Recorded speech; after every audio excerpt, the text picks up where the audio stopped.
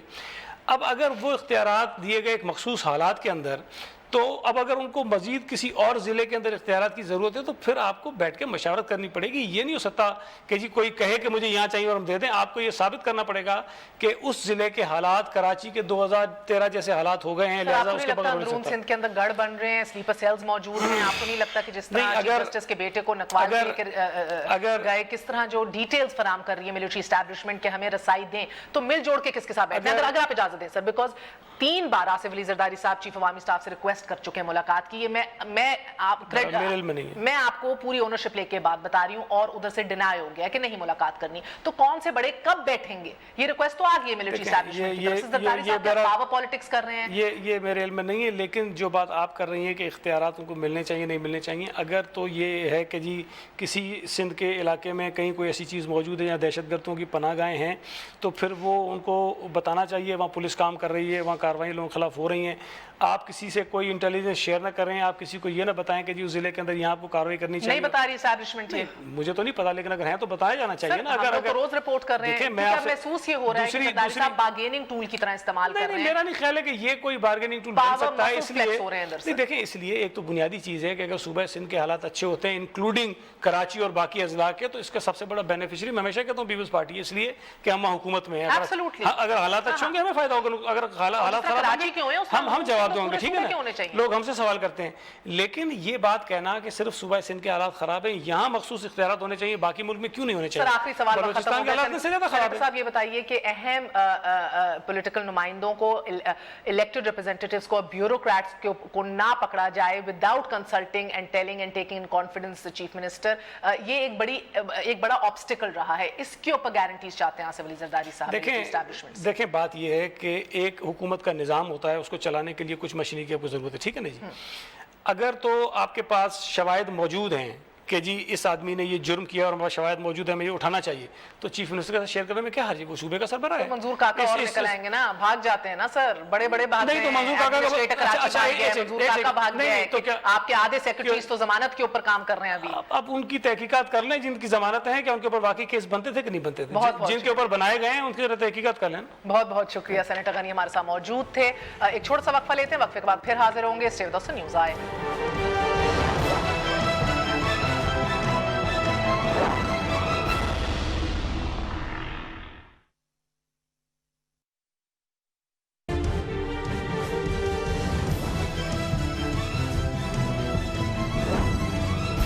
واپس آنے کا شکریہ. ناظرین, آج چیئرمین تحریک انصاف عمران خان نے 3 سال بعد ایک بار پھر 13 نکاتی انقلابی ایجنڈے کا اعلان کیا ہے. صوبائی فائنانسنگ, طاقتور احتساب کمیشن کا قیام, سوابدیدی فنڈز ختم, بلدیاتی نمائندوں کو 33 ارب کا پیکج, تعلیم اور مدرسوں کی اصلاحات. یہ وہ اہم اعلانات ہیں کہ جو بلا شبہ خیبر پختونخوا کا نقشہ بدل سکتے ہیں. آزاد کشمیر میں بیڈ پرفارمنس کے بعد گڈ گورننس کا اعلان خیبر پختونخوا میں خوش آئند ہے, لیکن شفاف طرز حکومت, منظم اور با اختیار لوکل باڈی سسٹم, بلا امتیاز احتساب اور اصلاحات, یہ تمام تر دعوے وہی ہیں کہ جو 3 سال پہلے کیے گئے تھے. عملی قدم کا فقدان آج تک موجود ہے. 3 سال پہلے عمران خان نے غیر جانبدار احتساب کا اعلان کیا تھا, اسی جوش سے کیا تھا. احتساب کمیشن کے دانت نکال دیے گئے. اس کے بعد نیب کے ساتھ دائرہ اختیار پر اختلافات ہوئے. سابق کور کمانڈر پشاور کا دباؤ محسوس کرنے پر مستعفی ہو جانا, یہ سب وہ حقائق ہیں کہ جنہوں نے 3 سالوں میں اونچے نعروں کی نفی کی ہے. دوسرا نعرہ شفافیت تھا. سوابدیدی فنڈز کی شفاف تقسیم تھی. ناظرین, ان 3 سالوں میں کچھ یوں ہوا کہ وزیر اعلیٰ پرویز خٹک نے 25 کروڑ اپنے داماد, 90 کروڑ خیبر پختونخوا کے اسپیکر اسد کیسر کے ضلع سوابی اور 2 ارب فنڈز اپنے آبائی ضلع نوشیرہ کو تفتیش کیے. گو کے پلڈاٹ کے مطابق خیبر پختونخوا میں سب سے کم کرپشن ہوئی ہے. ہسپتالوں میں پہلی دفعہ سسٹم بھی تبدیل ہوا ہے. محکمہ پولیس میں میرٹ پہ بھرتیاں ہو رہی ہیں. بغیر رشوت کے FIRs کاٹنے کا رجحان پیدا ہو گیا ہے. خیبر پختونخوا میں ہی یہ سب کچھ شروع ہوا ہے, مگر یہ تبدیلی اس نئے پاکستان میں آٹے میں نمک کے برابر ہے. یہ نئی اسٹریٹجی جو 2 پرونگ اسٹریٹجی ہم دیکھ رہے ہیں, ایک تو سیف اللہ نیازی نیب چلے گئے ہیں, دوسری جانب ہم دیکھ رہے ہیں کہ ایک بار پھر انہی پرانے نعروں کو انقلاب کی شکل دے کے پھر اناؤنس کیا گیا. اسی حوالے سے بات کریں گے. سر چھوٹی سی بات, جیسے اپوزیشن جو بنتی جا رہی ہے پرویز خٹک کے خلاف, جمشید ان کے اپنے مالاکنڈ سے جو ایڈوائزر ہیں, انہوں نے فلور آف دا ہاؤس پہ کھڑے ہو کے ان کے خلاف تند و تیز تقریر کی ہے. ایک بہت بڑا فارورڈ بلاک بن چکا ہے ان کے خلاف, انکلوڈنگ اپوزیشن خود نالائیں دکھی ہے. اور جس فنڈز کی آپ بات کر رہے ہیں کہ اب MPAs کو نہیں دیکھنے, پچھلے 3 سال سے پرویز خٹک نہ صرف MPAs کو فنڈز دے رہے ہیں بلکہ MNAs کو بھی فنڈز جاری کر رہے ہیں کروڑوں روپے کے اندر. یہ تو بڑا سمپل اقدام تھا نا, یہ 3 سال بعد آ کے اعلان کیوں کرنا؟ ڈے 1 سے آپ لوگوں کا ایجنڈا تھا. ہمیں محسوس ہوا کہ اس کے وہ نتائج سامنے نہیں آ رہے ہیں جو ہم ڈسبرسمنٹ کر رہے ہیں. میرا مقصد میں کہہ رہی ہوں, آپ لوگ شروع سے بڑے کلیئر تھے عمران خان کہ بھئی MNAs MPAs کو فنڈز دینے ہی نہیں چاہیے. 3 سال سے آپ کیوں دیتے آ رہے ہیں؟ نہیں, اس کی وجہ سے کہ ہمیں اس نظام کو چلانا تھا ایک حد تک, اور اس سے پہلے کہ ہم قانونی کارروائی کرتے اور نئی اصلاحات لاتے ہیں اسمبلی میں, یہ ضروری تھا کہ وہ جو پیسے جو ڈیولپمنٹ بجٹ میں موجود تھے ان کو کسی نہ کسی طریقے سے خرچ کیا جائے. اور یہ کہنا کہ ہم نے MPAs کو فنڈ دیے, ہم نے کسی MPA MNA کو فنڈ نہیں دیے, کوئی بھی نہیں دیتا.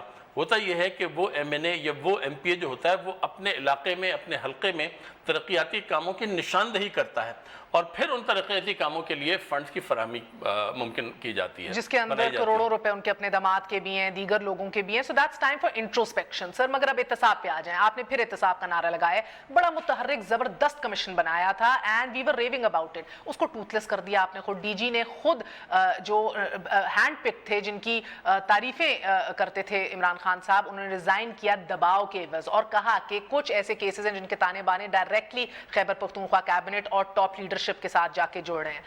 کوئی احتساب نہیں, کوئی کام نہیں, خود ٹوتھ لیس کر دیا. اب آ کے پھر نعرہ لگا رہے ہیں اسی کا. دیکھیں ہوا یہ, اور میں آپ کو بڑی بہترین مثال دیتا ہوں کہ ہمارے وزیر فضیہ اللہ جو آفریدی ہیں, ان کو نیب نے گرفتار کر دیا.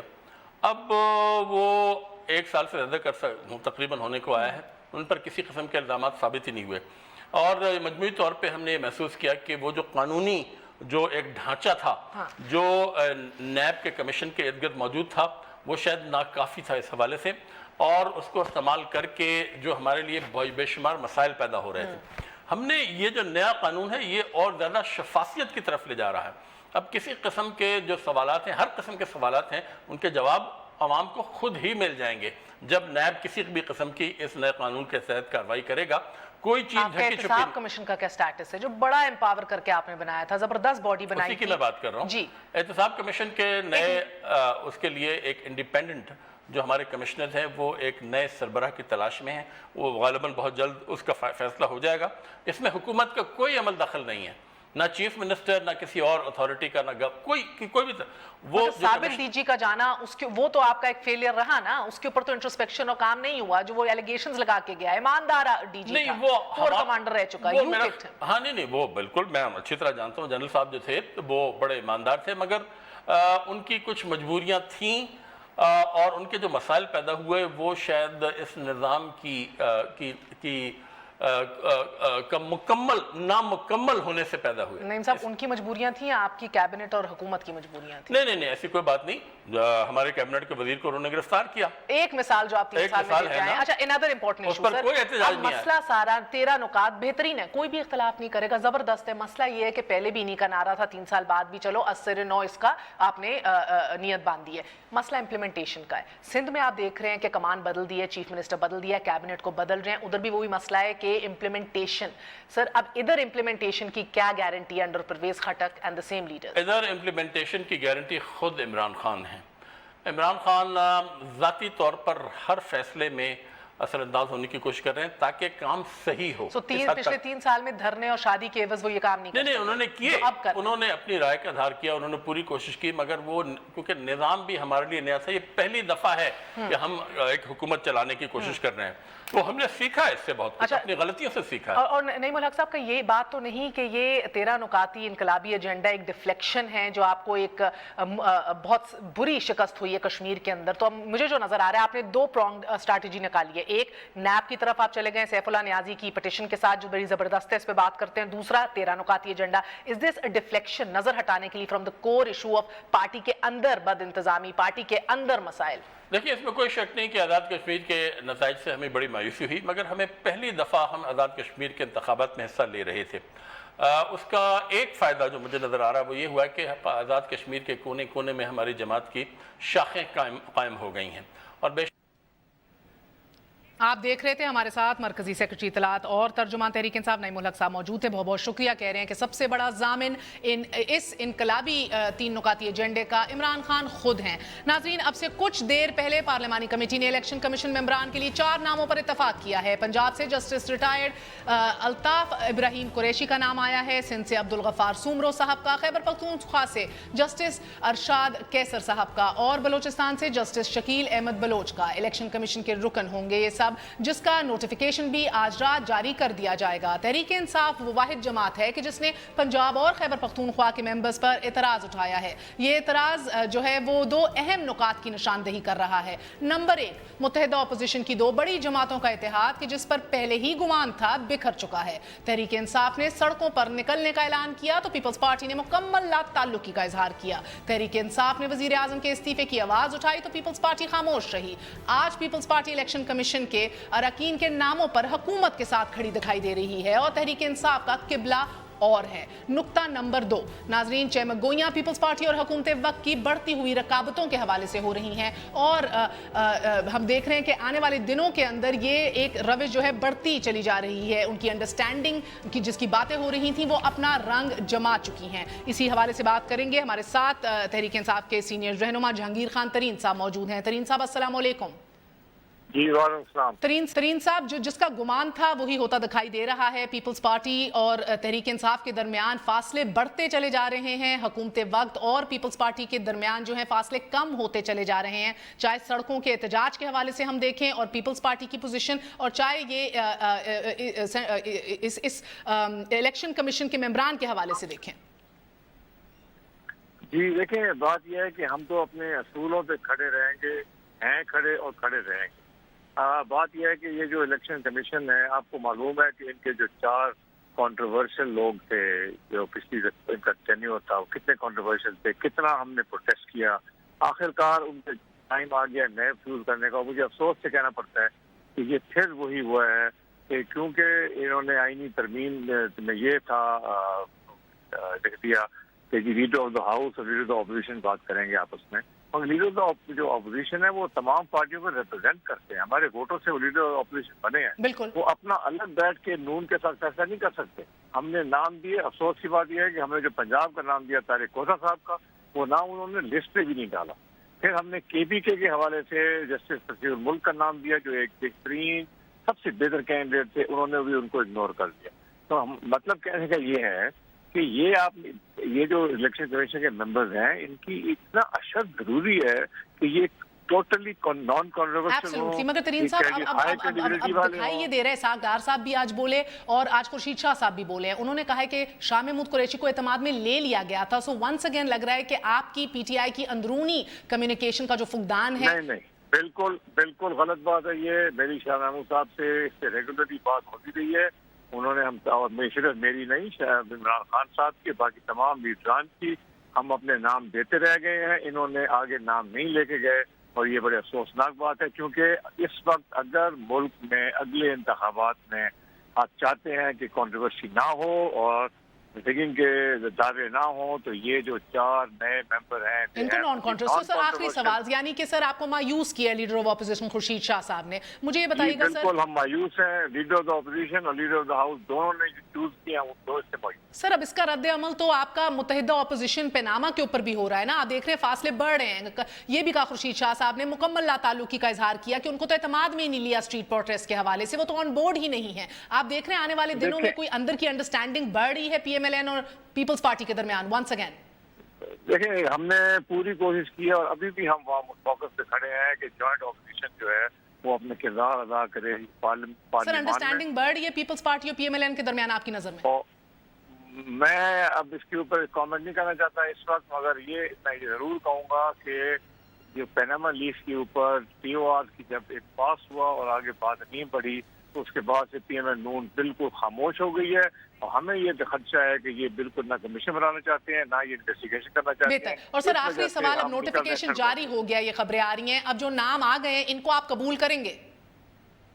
دیکھیں یہ تو آئینی طور پہ انہوں نے کر دیا ہے، اس کا ہم کچھ نہیں کر سکتے، مگر ہم اپنا پروٹیسٹ رجسٹر کر رہے ہیں کہ یہ صحیح نہیں ہوا، یہ پروسیس صحیح فالو نہیں ہوا، ہمارا موقف جو ہے اس کو بالکل سامنے آنا چاہیے تھا، اور سب سے امپورٹنٹ بات یہ ہے ہم اپنے موقف کی بات نہیں کرتے، ہم چاہتے ہیں کہ جو بیسکلی نان کنٹروورشل ہونے چاہیے نام۔ ایبسولوٹلی سر، بہت بہت شکریہ، ہمارے ساتھ جہانگیر موجود تھے، کہہ رہے تھے کہ خورشید شاہ قائد حزب اختلاف نے مایوس کیا ہے تحریک انصاف کو، اور یہ نام جو الیکشن کمیشن کے ایک بار پھر سامنے آ رہے ہیں جن کی نوٹیفیکیشن ہو گئی ہے، یہ تحریک انصاف کے لیے قابل قبول نہیں ہے۔ Welcome to another controversy, but it's time for a very short break. Stay with us on News Eye.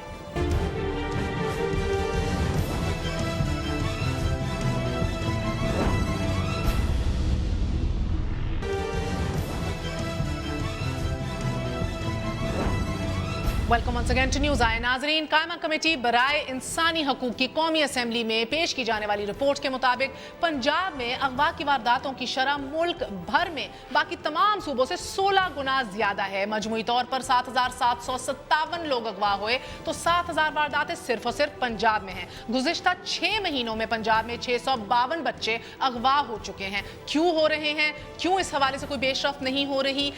ہمارے ساتھ موجود ہیں ڈاکٹر حیدر اشرف صاحب، D I G operations Lahore ہیں۔ ڈاکٹر صاحب السلام علیکم۔ جی السلام علیکم۔ جی ڈاکٹر صاحب مجھے بتائیے کیا ماجرا ہے سر؟ اگر لگ بھگ دیکھا جائے تو ہر مہینے پنجاب سے 100 بچہ اغوا ہو رہا ہے۔ اچھا ایسا ہے جی، دیکھیے being the custodian of life and death property, سارا جو پولیس کا کام ہے اس میں جب ہم دیکھتے ہیں تو ہر اغوا ہونے والا شخص، ہر گم ہونے والا بچہ جو ہے وہ ہماری ذمہ داری ہے، اور اس میں ہمارے لیے امپورٹنٹ ہے کہ ہمارا ہر بچے کے لیے، ہر گمشدہ شخص کی ریکوری کے لیے کوشش کریں۔ ہیونگ سیڈ دس، لیکن اس میں کچھ چیزیں ایسی ہیں جو میں ضرور ہائی لائٹ کرنا چاہوں گا۔ فرسٹ آف آل یہ ہے کہ بہت سارے بچے، بہت سارے لوگ جو اغوا ہو جاتے ہیں وہ واپس آ جاتے ہیں، بہت تھوڑی تعداد رہ جاتی ہے جو واپس نہیں آتے۔ اب میں اگر ان اغوا کو اگر کیٹیگرائز کروں تو میں اس کو 3 کیٹیگریز میں ڈیوائڈ کرتا ہوں۔